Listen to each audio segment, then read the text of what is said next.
The aim of the name in golf is that we're trying to hit the ball as straight as we possibly can towards our intended target. So if that is our aim, then we want to make sure that the club face is going to be square to our target as well.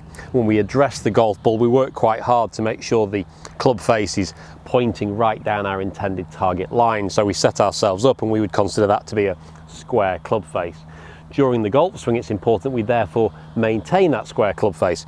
There's no point taking this square club face that we've worked hard to line up with our target and then making it all sorts of not square as soon as possible during the swing. So the club face has to be square throughout the path of the swing to try and hit the ball as straight as possible, or as near as damn it square if we can.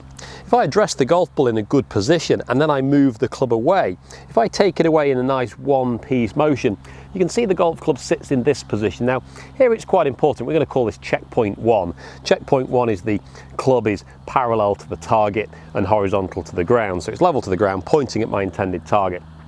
And from the camera view there, you can see that that club face is parallel to my spine angle. The club face isn't pointing straight up at the sky, isn't pointing directly down to the ground, but it's kind of somewhere in between. It's parallel to my spine angle. And that I would consider to be a square club face.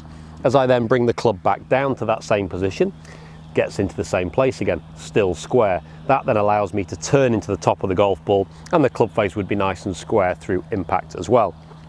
You'll notice that if I was to take the club away with an excessive rolling action in my hands and arms, the club face comes back into a very different position. This is quite an open position, which if I then bring back down to this position, turn to hit the golf ball, I think the golf ball is going to go a long way out to the right hand side, and that's not going to be ideal. Likewise, if I was to hood the golf club, turning it down to the floor too much here, it stays closed at the top of the backswing, closed on the way down, and it's going to go left at the point of impact as well. It's going to pull down that left hand side. So a square club face coming back should maintain a square position coming through to impact, and it should encourage us to hit the ball further. Now what I'd encourage you to do to check this is get yourself on a driving range, potentially even with a mirror where my camera is. Then you can take a few back swings and look at that checkpoint there. Back down again. Checkpoint 1, there, look and check. Once you've done that a couple of times, go ahead and hit the shot, and hopefully you'll feel that your club face is squarer each time you take it back to this position. Then you can get through to a nice square position, hit some good quality golf shots with a squarer club face hitting straighter golf shots.